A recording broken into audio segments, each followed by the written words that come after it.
Bonjour Zaya, merci de venir nous parler de l'un de tes projets. Le projet que tu vas nous raconter ici concerne l'intégration d'un logiciel de pilotage dans une industrie de l'agroalimentaire et on va parler plus spécifiquement de l'application de gestion des offres promotionnelles.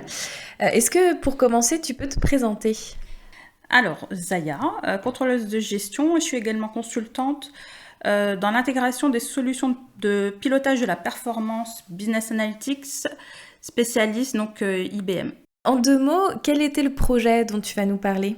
Rapidement, donc c'est l'implémentation d'une solution de planification, d'analyse et de prévision pour différents services. Donc on avait à la fois une interaction entre le demand planning, donc la partie production, le service commercial et in fine la finance. Donc dans une entreprise du coup de l'industrie agroalimentaire, quels étaient les objectifs d'un point de vue strictement outil? Alors l'objectif, donc il y en avait plusieurs, c'était d'automatiser certains calculs, des tâches qui étaient faites de façon répétitive et manuelle surtout. Le fait de pouvoir saisir et partager des données dans une même application par les différents métiers, donc que ce soit la prod, la finance ou le commerce, et de pouvoir faire en automatique et plus rapidement des simulations ou de meilleures prévisions.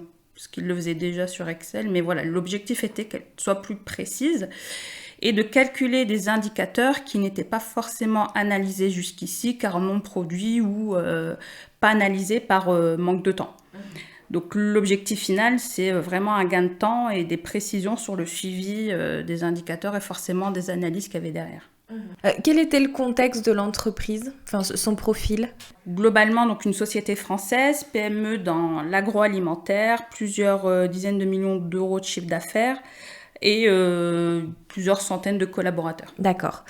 En termes de calcul et d'indicateurs, qu'est-ce que le client voulait piloter exactement? Qu'est-ce qui a été intégré à l'application? La base, c'était le suivi et l'analyse des volumes standards.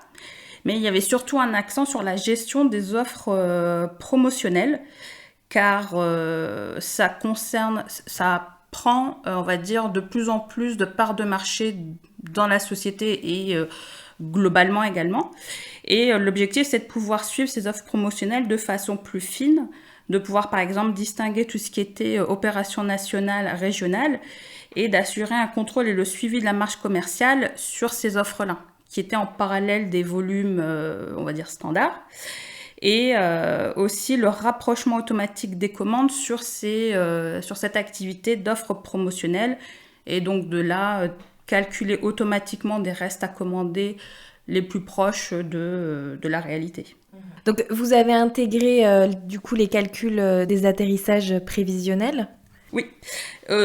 Plusieurs choses pour être au plus près de la demande et pour réellement savoir ce que l'on doit produire. Un des outputs de l'outil, c'était de pouvoir fournir à la chaîne de production les commandes prévisionnelles afin forcément d'ajuster tout ce qui était atelier, réapprovisionnement, effectif, etc. Vous avez également pris en compte la commercialisation future de nouveaux produits grâce à des demi-codes? C'est ça. Alors, un demi-code, c'est ce qu'on avait appelé un code fictif, c'est-à-dire que effectivement les opérationnels et les commerciaux devaient simuler la création et la vente de nouveaux produits, donc soit nouveaux produits, nouveaux parfums, nouveaux packaging, et de pouvoir anticiper ça même avant la création de cet article dans l'ERP. Et l'idée, c'est que ce soit complètement transparent pour à la fois les commerciaux, les demand planning et la finance. Et l'outil permettait de créer ces demi-codes en fonction d'un article similaire. Et l'idée, c'était qu'une fois que l'article était créé dans l'ERP, de rallier automatiquement, de faire le lien entre ce qui avait été budgété et ce qui était fait au réel. Donc que ce soit la finance ou les commerciaux, ils n'avaient pas cette recherche dans les archives pour savoir qu'est-ce qui avait été prévu sur ce nouveau produit, de pouvoir faire le lien avec les commandes et le réaliser. Vous avez également intégré un calcul de la quantité produite en fonction du packaging? Exactement. Un exemple, c'est souvent les commerciaux vendent en kilos, en tonnes, mais l'objectif à la fin, c'est d'avoir des produits qui sont cohérents en termes de packaging. Si j'ai 10 tonnes, peut-être qu'en fonction du packaging, j'arrive à 9,98 tonnes parce que je dois respecter un packaging particulier, carton, bouteille ou autre. Vous avez du coup également intégré un rapprochement automatique des commandes. C'est ça. Donc l'idée, c'était qu'à partir du moment où l'assistante commerciale enregistrait une commande dans l'outil, donc au niveau le plus fin, qui, quoi et pour quand, qu'on puisse suivre cette commande donc de la création, des premières commandes, et de pouvoir derrière simuler un reste à commander. Donc tout ceci en fonction de différents facteurs. Un des facteurs qui a été mis en place très rapidement, ça a été de pouvoir constituer une base avec des habitudes d'achat. C'est-à-dire que le demand planning, au fur et à mesure forcément de leur expérience, avait topé certaines centrales d'achat sur des catégories différentes. Par exemple, des centrales d'achat pour lesquelles un 0,6 commande. C'est-à-dire que cette centrale d'achat, à partir du moment où elle passe une commande, elle n'en passera plus. Donc on remet à zéro le reste à commander. D'autres centrales d'achat, on avait pu constater qu'en fonction du nombre de magasins livrés, on pouvait faire un calcul d'extrapolation pour réajuster au mieux le reste à commander sur telle offre promotionnelle.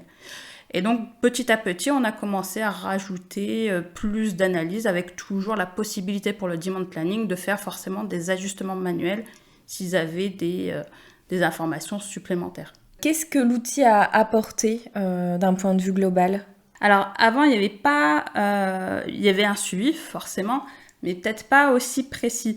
L'objectif, par exemple, au niveau du suivi des promos, c'était de pouvoir assurer année par année une analyse, par exemple, des offres promotionnelles en rentrée et Saint-Valentin, fête des mères. Donc ça, c'est des opérations qu'on dit nationales, donc envergure sur tout le territoire, et de pouvoir isoler et de voir si, par exemple, l'offre braderie de Lille d'année en année était pertinente ou non.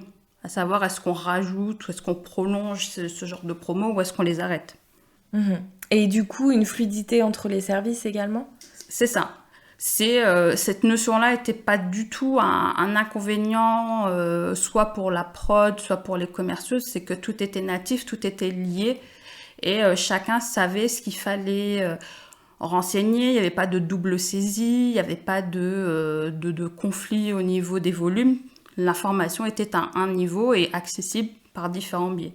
Je te remercie Zaya pour ces précisions. Pour ceux qui nous écoutent, si vous avez des sujets, des enjeux autour de ce qu'on a évoqué aujourd'hui, n'hésitez pas à nous contacter via LinkedIn ou sur notre adresse hello@intis.coop.